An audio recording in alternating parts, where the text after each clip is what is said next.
Welcome back to the swamp, my friends, and welcome if you're new. Today I'm going to be sharing some creepy and downright strange hiking and camping horror stories that'll freak you out tonight. Again, as always, if you have a story that you would like to share, be sure to submit yours at swampdweller.net or the email you can find in the description down below. You can also submit them on Reddit at r/thedarkswamp. I'd love to share your story with everyone here. Anyways, be sure to hit that like button as it helps this video grow. Be sure to subscribe if you're new and turn on notifications as I upload new videos multiple times a week.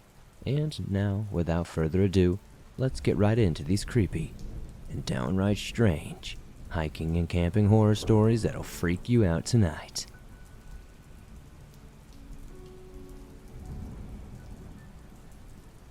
Not Your Typical Hike by Kave. Hello, Swamp Dweller. My name is Kyle. This is the story of how I lost my friend in the woods of Arizona when I was 12. Even after a search and rescue team searched for months, no one ever found anything. This story takes place 20 years ago, north of Payson. My friends Pete and Russell and I loved to camp during the summer break, and since our house was off into the woods, you didn't have to walk far off until you hit a pretty decent camping spot. One summer we decided to camp separately to see how we'd do. I wandered far off from our usual camping spots, farther from the woods and more towards the open areas and meadows. It was the farthest from home I had ever camped in this area. Pete decided to stick in one of the spots we usually camped. And Russell? I don't know where Russell went at the time. Luckily, we had radios to communicate in case anything went wrong. We all left at 10 in the morning. Pete radioed me around midday when he reached his spot. I called in sometime around 1 p.m. We began to worry when we hadn't heard from Russell yet. But the radio cackled and announced that he had found a spot pretty late in the day. I don't remember the exact time, but it was fairly late. We set up our tent, began fires, and spent the warm summer night under a blanket of stars. Everything was rather usual up until this point. But around midnight or so, I heard my radio make strange noises. It sounded like one of the guys was trying to talk to me, but the signal was absolutely terrible. I picked up my radio to see what was up. Freaking Russell, said Pete. It's not me, it's Pete. I couldn't hear what he was saying. Finally, Russell broke through and asked how we were doing. We said we were doing okay, but I asked why it took so long for him to find a spot. I'm far away, he said. I found this spot beyond those hills north of here. The only hills in the area were about a mile away, so Russell was very far out there. I thought it was weird, but Russell said the area was great, so we all went to sleep at around 1 or 2 in the morning. I awoke just before dawn to hear someone running past my camp. I thought it was Pete since he was the closest, so I unzipped my tent and looked around. The zipper got caught in the fabric several times, but I could see who was making the noise. To my surprise, it was Russell. That was weird. I didn't see his face, only his back, but I could tell it was him by the clothing and the hair color. I called out to him something like, "Go back to bed, you idiot," or something around that. But Russell didn't stop running. He didn't even turn to look. He just booked it across the meadow. I figured he went into the woods, but it was way too dark for me to see much of anything at this time of night. I thought he was pulling a prank on me or something. So I grabbed my flashlight and looked around the tree line. There was nothing. It was way too late in the night for him to be doing this. I was tired and probably he had his radio on him, I would assume, so I tried to contact him. Russell picked up. What the heck, man? I said. What? He responded. What do you want? Liar. I said. You're running around to my camp. No, I'm not, dude. I'm still at my camp. Are you sure it's not Pete? No, it's you, man. I saw you. Stop playing games with me. Shut up and go to sleep, he said. He ended his call. I swore I saw him not once but 3 times that night. He wouldn't talk to me, face me, acknowledge me anytime I would yell at him. He'd just run right through camp. When dawn arrived and sunlight broke through the meadow, I contacted Pete, hoping he'd be up. Pete got no sleep that night on account of Russell as well. Pete told me Russell had run into his camp and called for him to look at something. I stopped Pete's story and told him I had headed to his camp. I left my tent and everything else. I'd pick it up later. Back at Pete's camp, Pete told me that Russell said he needed help. Pete called into the woods to ask what he needed help with, but Russell would have to wait to answer. He would just repeat the first question. Pete got tired of the game and went back to sleep after some time. He called Russell shortly after but got no response. Russell denied ever being near either of the camps, explaining how long of a walk it would have taken him to get there. But the second time Russell was contacted, there was no response. We decided to find his camp and set this straight, so we headed towards the nearest hills. After about a mile walk, we snaked along the backside of the mountain and found footprints in the mud. We followed them quite some way, but lost them when the soil dried. After climbing a tree, we spotted a spot of red in the distance. Finally, we knew Russell's tent was red, so we were hoping that had to be it.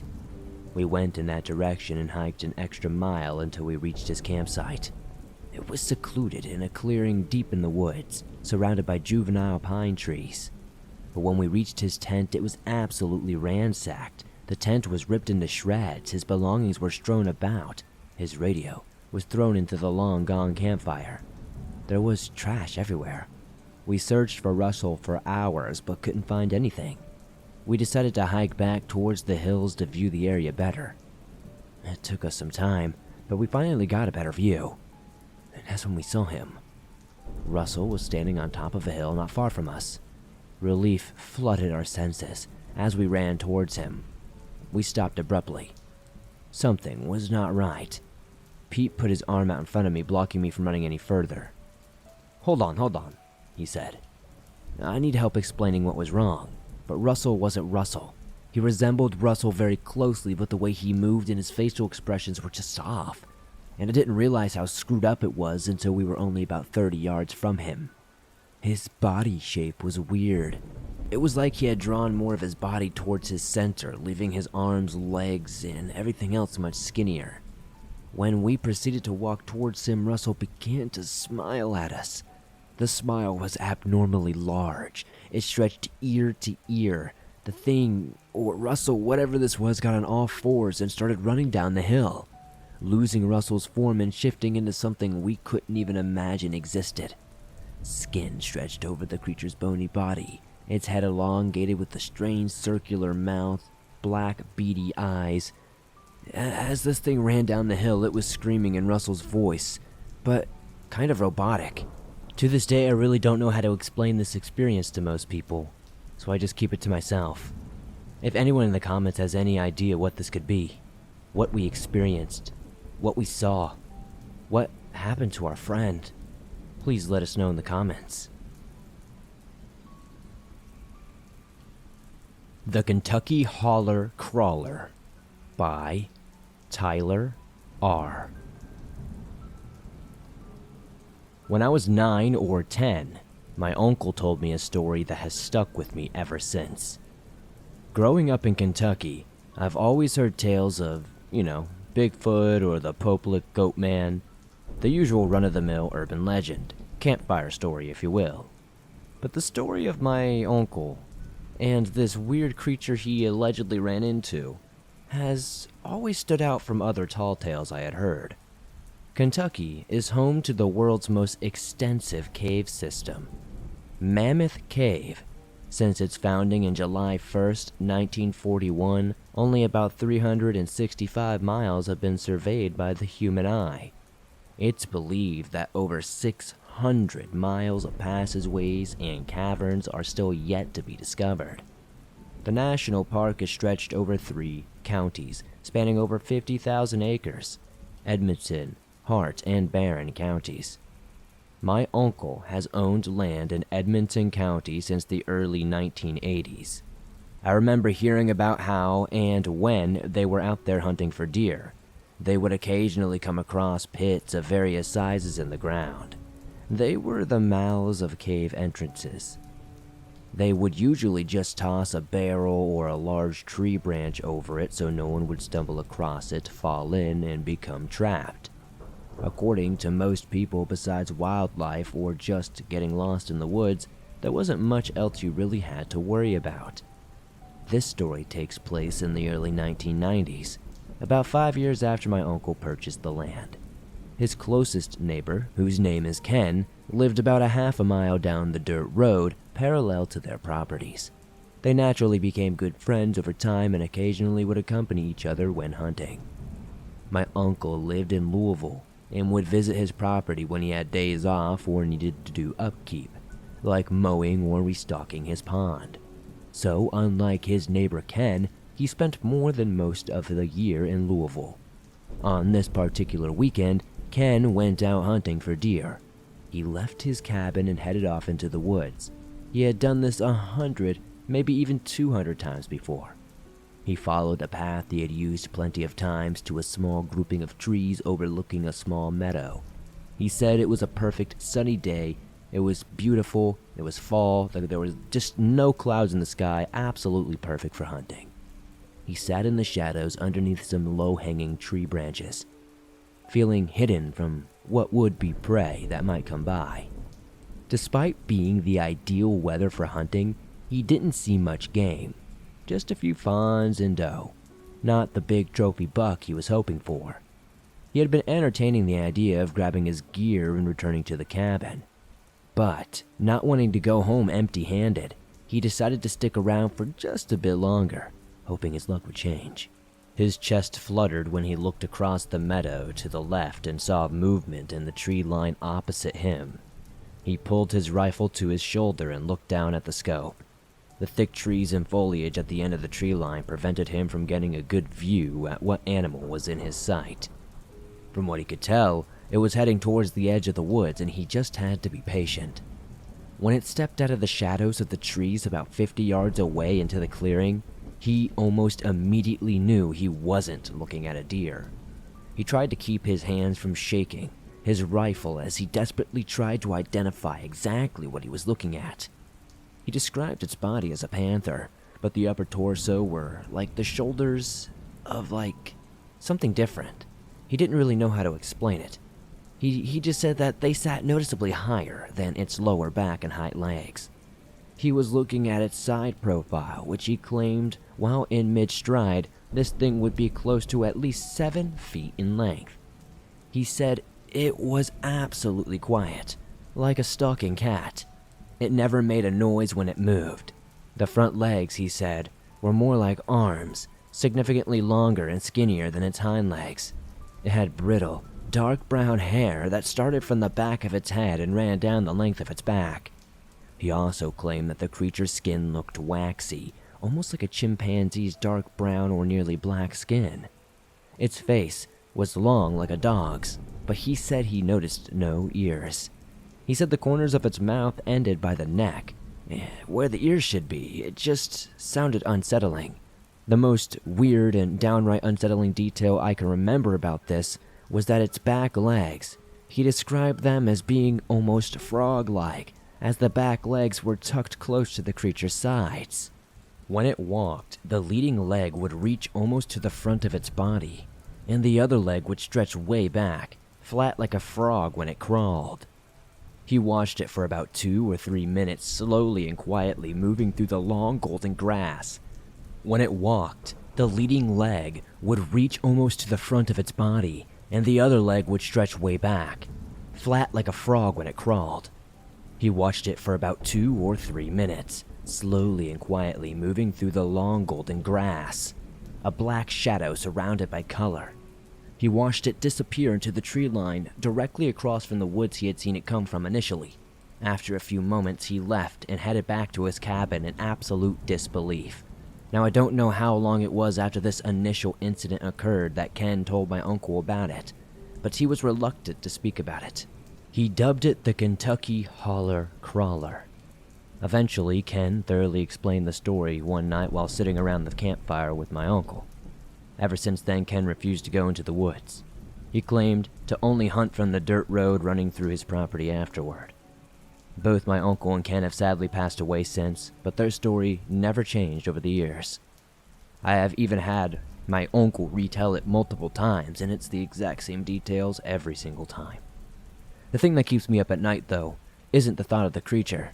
It's the thought of where it came from. Who's to say that thing didn't crawl up from the cave, spanning hundreds of miles in every direction?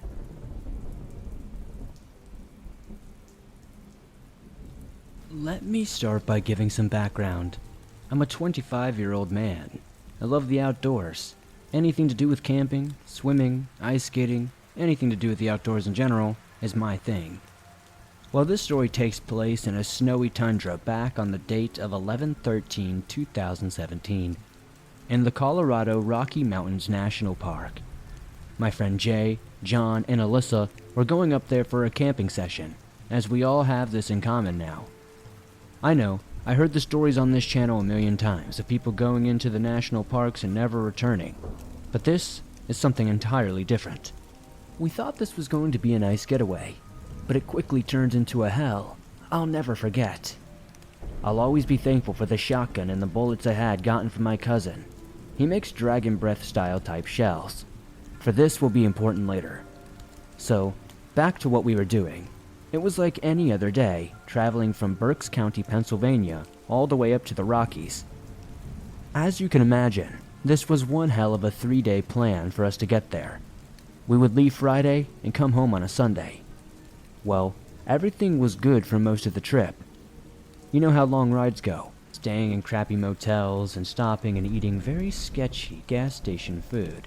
Anyways, we finally arrived at the Colorado Rocky Mountain National Forest on a day colder than most.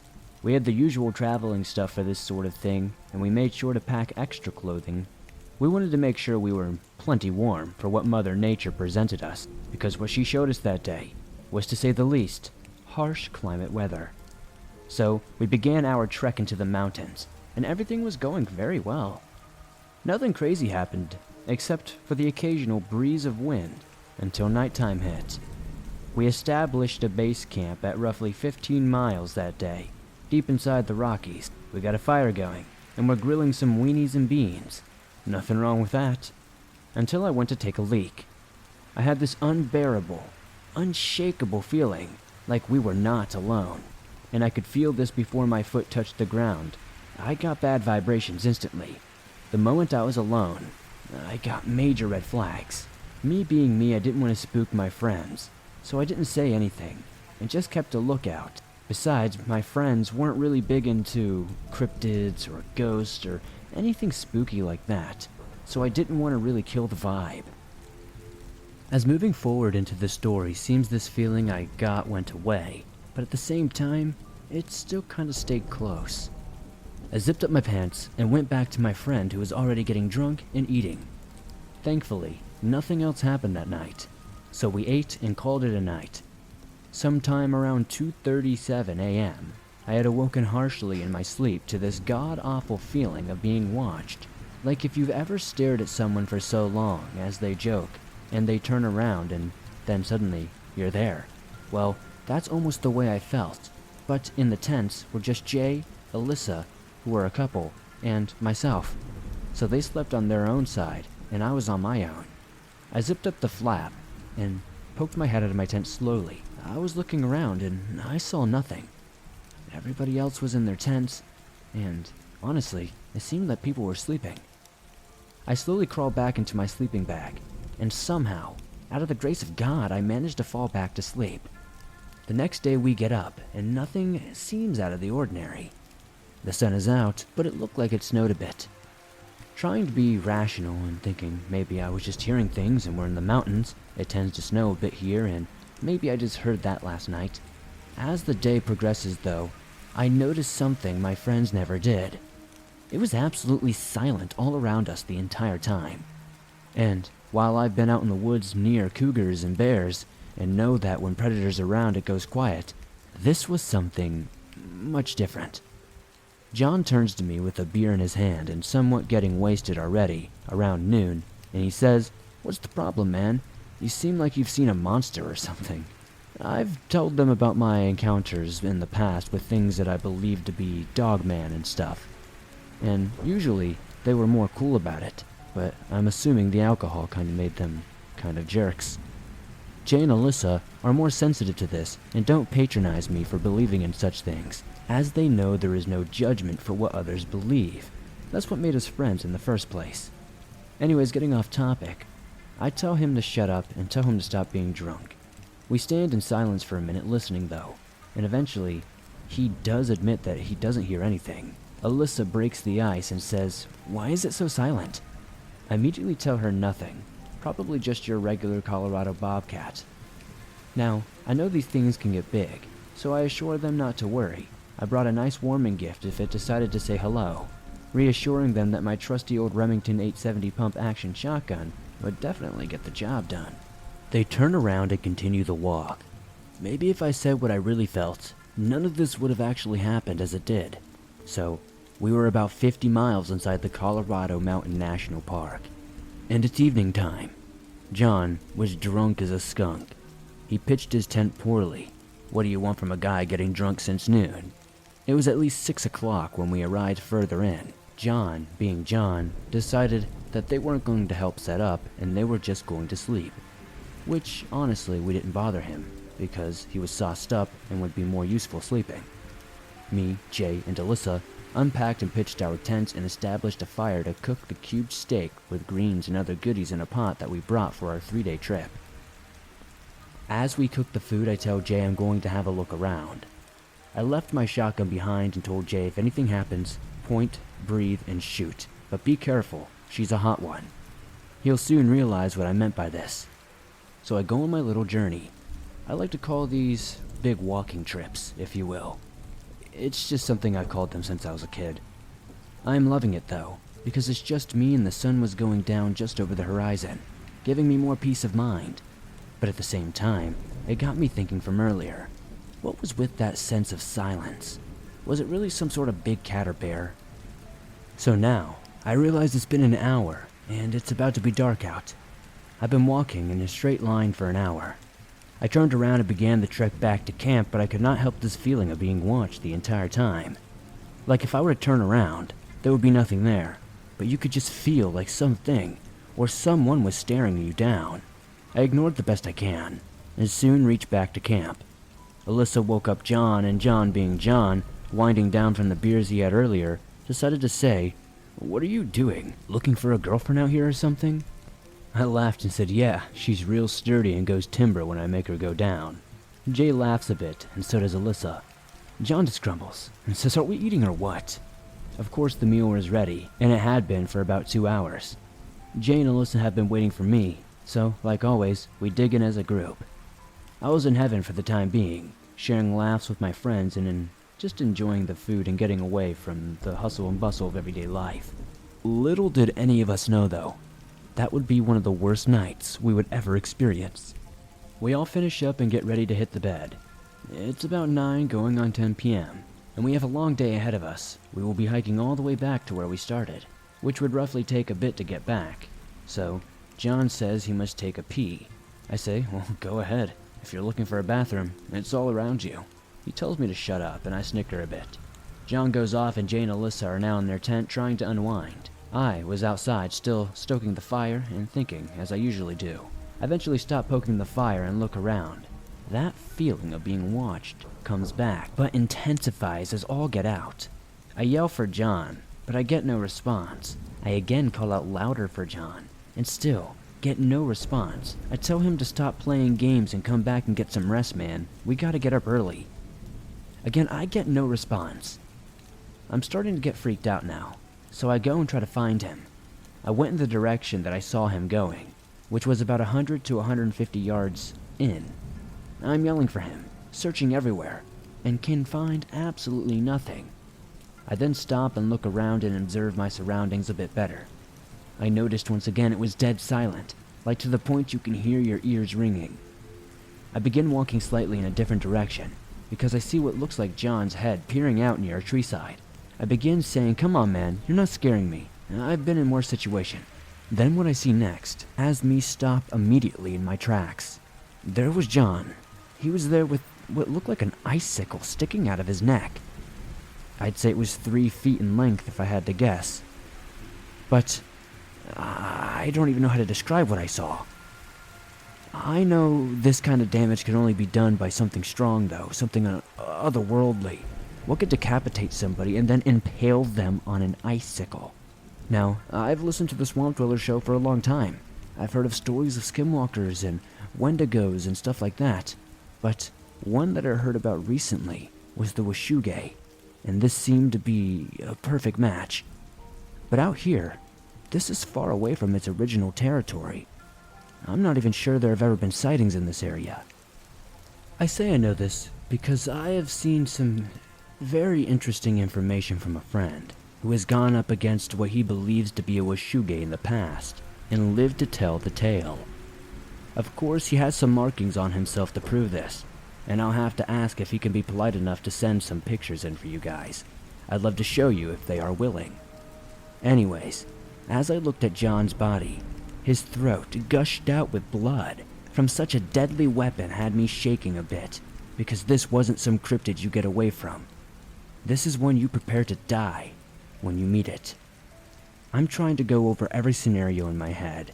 As I'm examining the body, I heard Alyssa screaming and flakes began to form around as I ran fast, trying to get to the camp. As I get back, I finally see Jay and Alyssa totally freaked the hell out, saying they saw some sort of 13-foot looking monster staring at them from 200 yards away in the tree line. Apparently, she ran back to the camp as fast as she could because she was peeing at the time. She wasn't even that far away from the campsite. It started to snow pretty hard at that time, so I got my shotgun and made sure it was ready, and I told Alyssa to stick by Jay's side, and I gave Jay a cast iron sheet for cooking and told them to use this as a shield, and no matter what, don't break the line. He asked me about John, but I looked at him and gave him this look as to not say it out loud and get Alyssa freaked the hell out though, but I think he apparently understood me and was kind of thankful about it.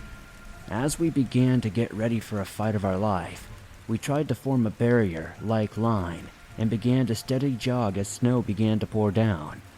I didn't care much for the cold. If I got what was left of my friends out of there, that was all that mattered to me.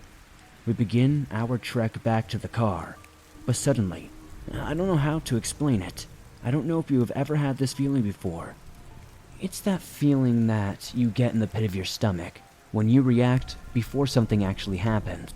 Well, this was me. Somehow, I pushed Jay and Alyssa over and got grazed by some sort of icicle. It was about 3 feet long. It was like something launched it at me, similar to how you would throw a spear or maybe shoot an arrow from a bow. My friends helped me up, and I told them, here are the keys to the car, go now, don't look back, and run as fast as you can. I'll be there in no time. As they were freaked the hell out, they listened to me. They were reluctant on leaving me behind, but I eventually got them to go. I distracted this thing as my friends made it to the car. So here's where things get absolutely crazy. Remember the shells I told you about?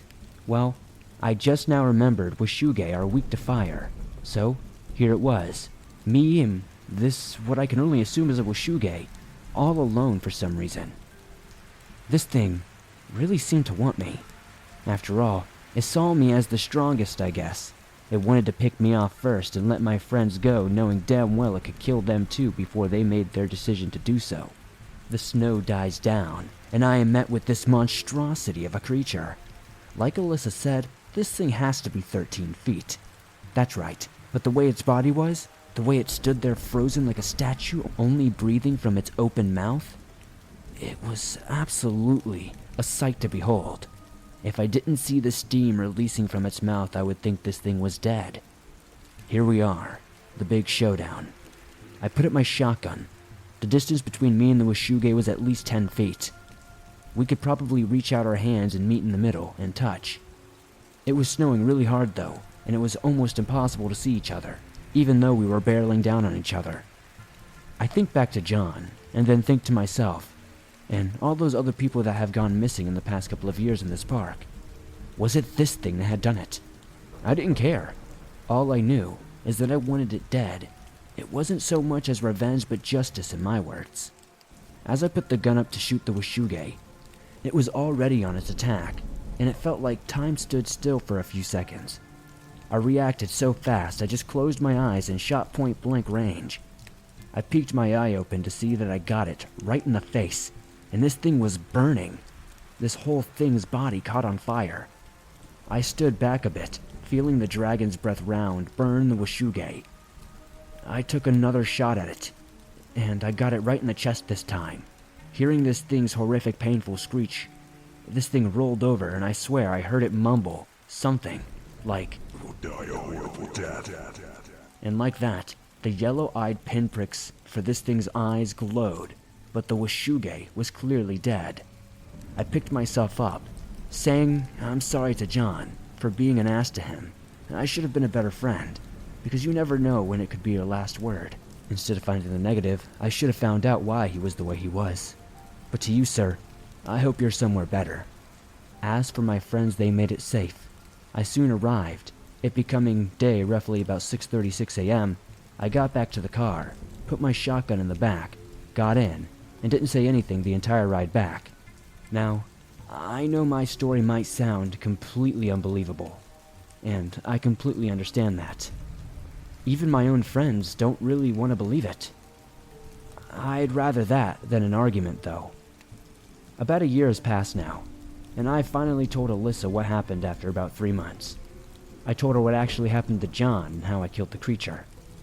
Her and Jay also broke up, and she hasn't heard anything from him since.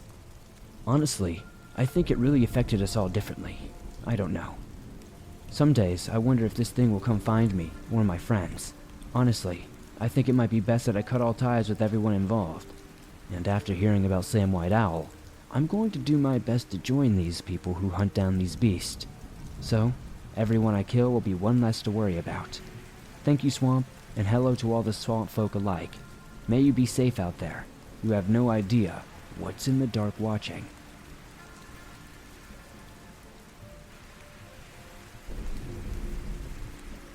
After watching your videos, I was reminded about my near-death experience with what I can only assume is a Skinwalker.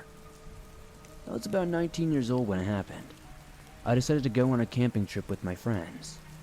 My friends and I seen a lot of videos about Skinwalkers, and collectively we like to call them pig skinny. Don't ask why. I've always believed in the pig skinny, so on this camping trip, I wanted to come prepared.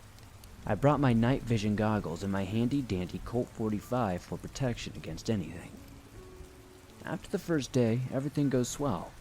We went to bed with 0 hiccups, but at one point, I heard what sounded like footsteps outside of my tent and squeaking along with it.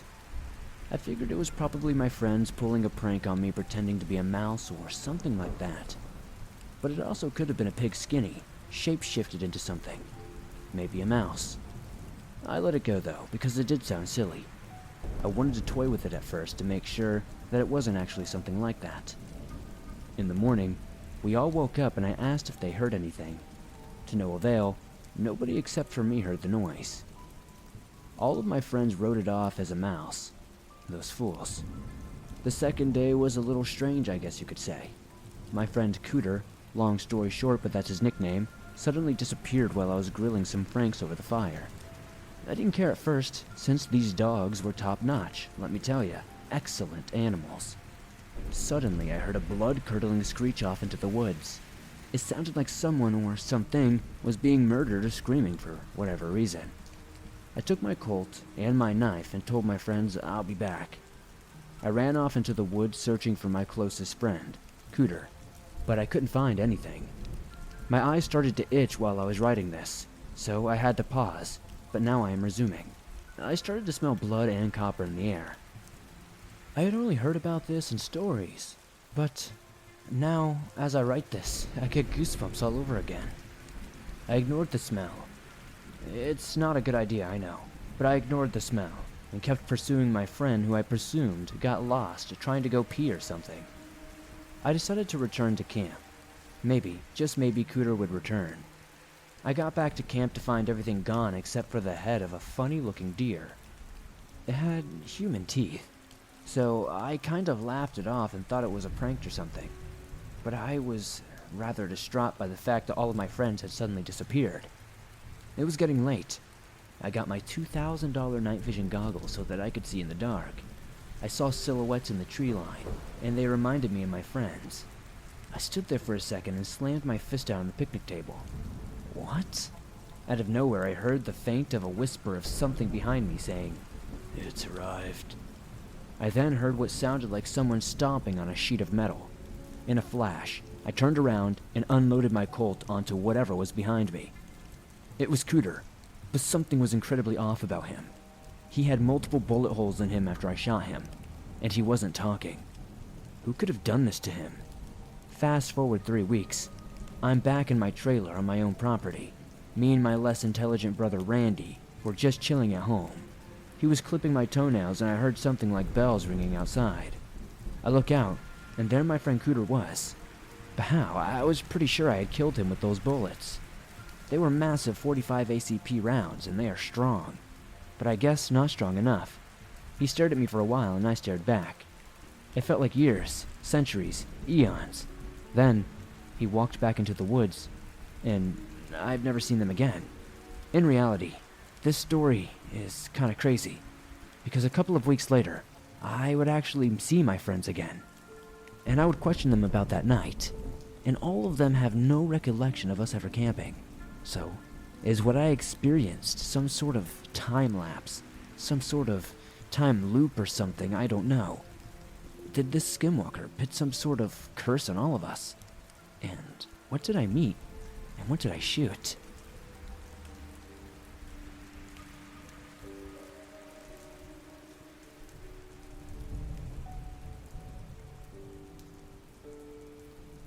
Thanks for listening to these creepy and allegedly true hiking, camping horror stories that'll freak you out tonight.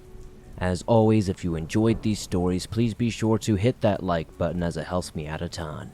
The more likes this episode gets, the more YouTube promotes it, and that helps the swamp grow its ever-expanding waters. If you're new to the swamp, why not join us? Be sure to subscribe, turn on notifications so you don't miss a new episode. I upload them multiple times a week on all things natural and supernatural. If you have a story that you would like to share in a future episode, be sure to submit your story at swampdweller.net or the email you can find in the description down below. You can also submit it at Reddit at r/thedarkswamp. I would be elated to see your story and potentially share it here on the Swamp Dweller channel.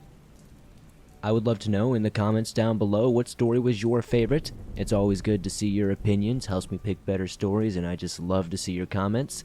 As always, if you made it to the end, be sure to drop that code word, which is going to be massive Bigfoot.